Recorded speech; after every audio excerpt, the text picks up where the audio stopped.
I would like to start just a 15-minute presentation. I'm very thankful to be here. It's a great opportunity. I hope I can give you a meaningful message and some content that's informative. So let's go on. I think my introduction I can skip. The only thing that I want to say is that in the nuclear engineering, global nuclear engineering industry, we do have a tradition of lessons learned. So one of the things that many of us have contributed to nuclear engineering professionals is what are the technical lessons learned from the accident itself. So that's been published. I have a few copies of, if anybody's interested in the main issue. I think I've updated it about 3 times already. All right, let us begin. I would like to. We live in a post-Fukushima world now. That's clear. And I put up this picture. I think you've seen many similar pictures. And we have challenges in the days ahead. Actually, not only days but years ahead. And so this is really the beginning of the problem. Especially in terms of food safety. This is the source of radioactivity that started from the plant, and mostly went northwest of the plant itself in Fukushima. All right, just a short engineering type list of challenges. If you would keep in mind, there are certainly time issues. As I said, the challenges are years to come. The expenses are multi-year expenses. The technical challenges are really not impossible, they're achievable. Cleanup is certainly larger than the U.S. experience at 3 Mile Island, TMI.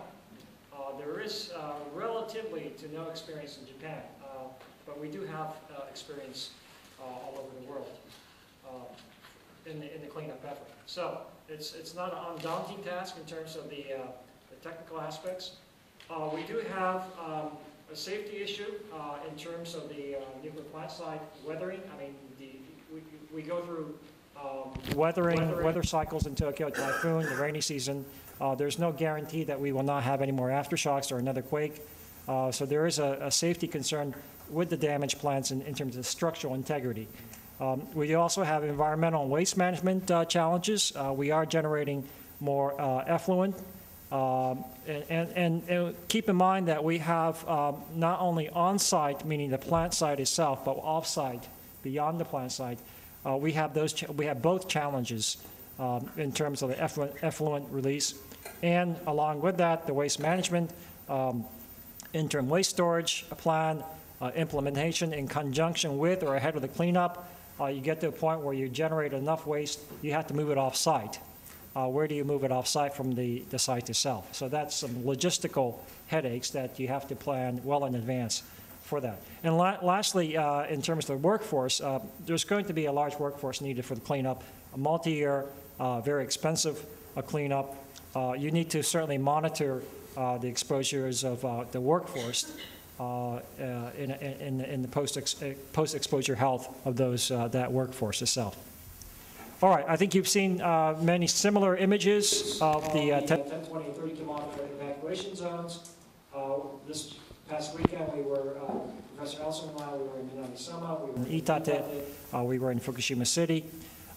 Most of the, you see from the colored image there, most of the fallout went northwest of the plant.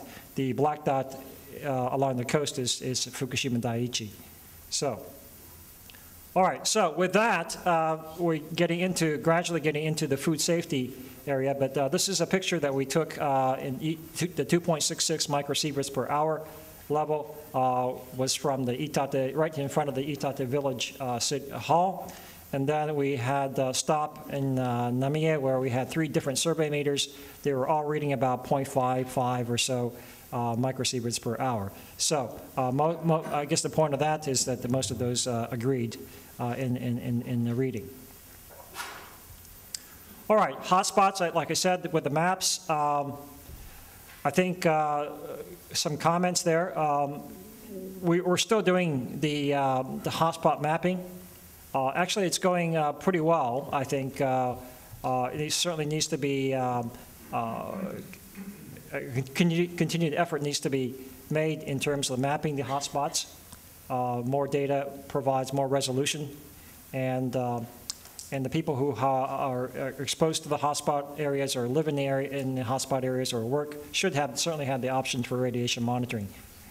Some villages and cities will be taken off the list, I think, of the contaminated areas. You saw there's a bit of a disconnect between the 10, 20, and 30 kilometer and where the actual fallout is. So if you look south of the plant, there's certainly villages and cities that are relatively free from contamination, and those cities and villages certainly can be taken off the list.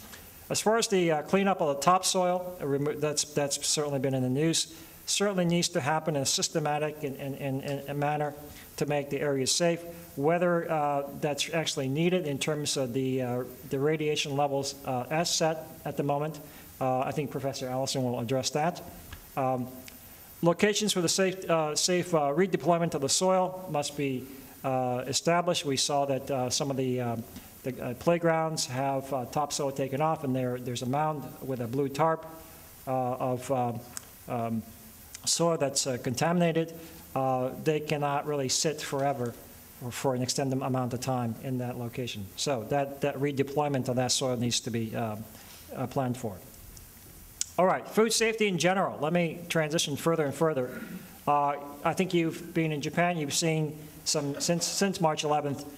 We had Japan had a 157.111 E. coli outbreak at a chain restaurant. There's a tradition in Japan also of eating fugu, poisonous fish, at licensed and unlicensed restaurants, resulting in 5 to 10 deaths per year is what I read in Fukushima, in Wikipedia, I'm sorry. There's also mercury-laden contamination of tuna that's consumed. And then, lastly, genetically modified corn and soybeans. So I think the point is that there's a risk in food safety. Food safety is a world issue, a global issue. And then whether it's by choice, voluntary or involuntary, there is a food safety issue in a larger context. Okay, what is risk itself? Let me turn to now a kind of a personal point of view, individual point of view. Risk is really relative to the individual, the group, the societal subgroups, and the country itself. So it spans the whole spectrum of the demographics in a sense. It's basically what I think is a perception of benefit versus the perception of risk, and that balance is something that's made individually and as a society. So therefore, the benefit and the risk are constantly at issue.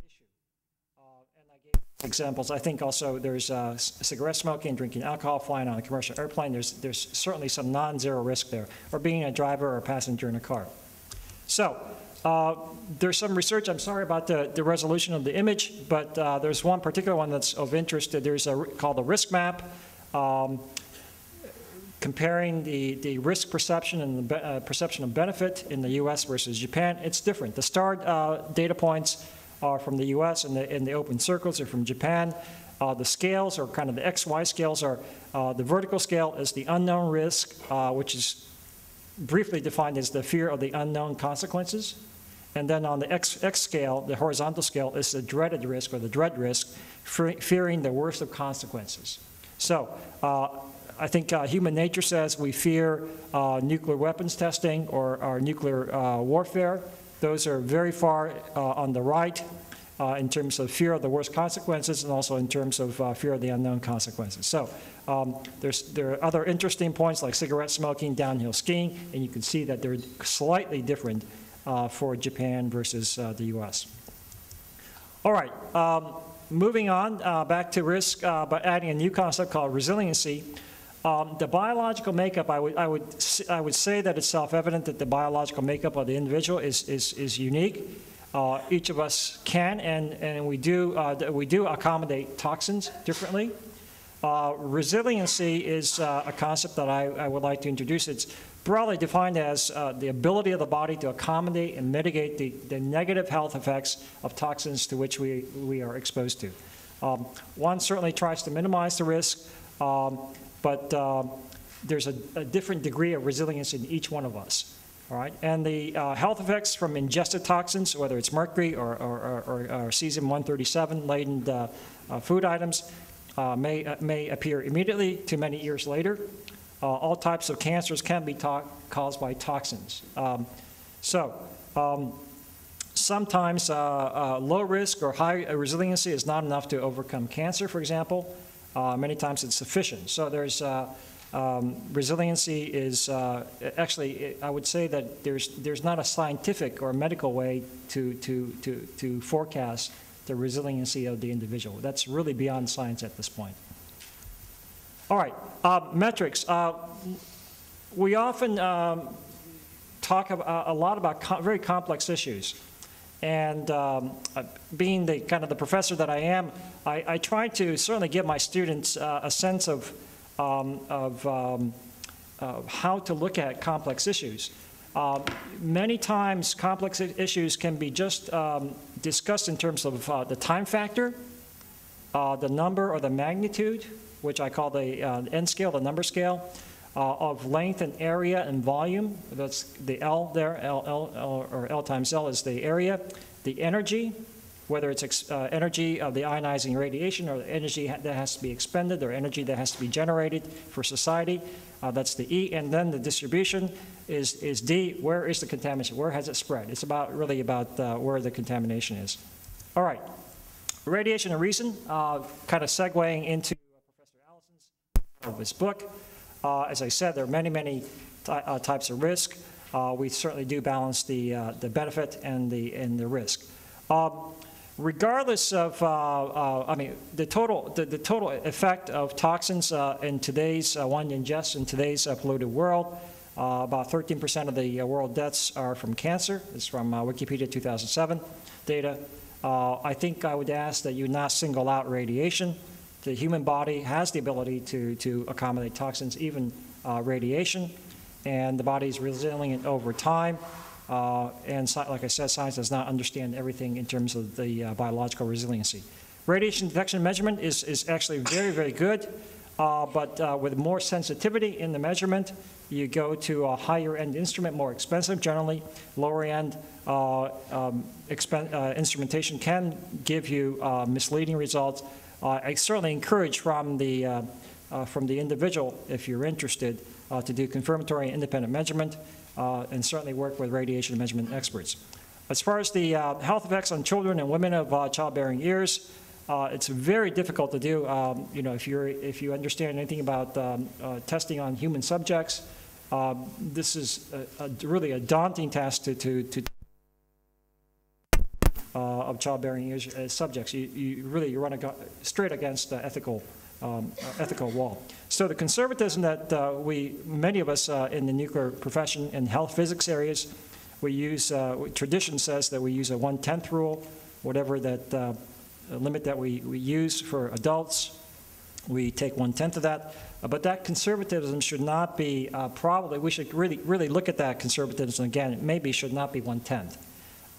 We simply do not know the complete health effects on children and women of childbearing years. And Professor Allison will talk a little bit more in detail about that.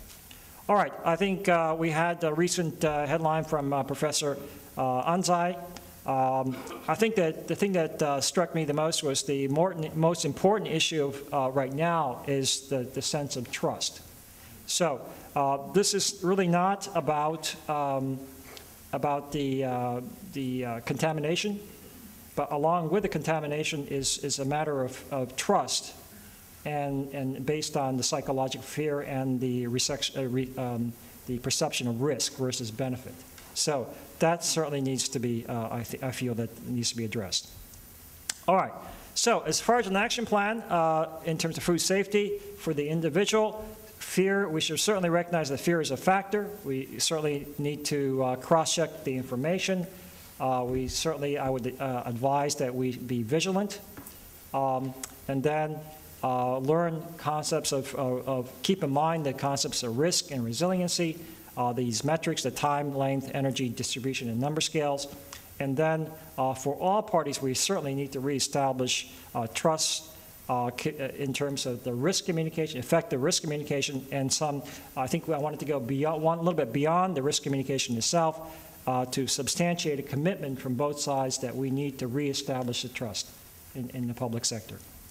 So I think with that, I think this presentation is going to be on my university website. I think it's already there. And this is my transition point to Professor Allison. Yes.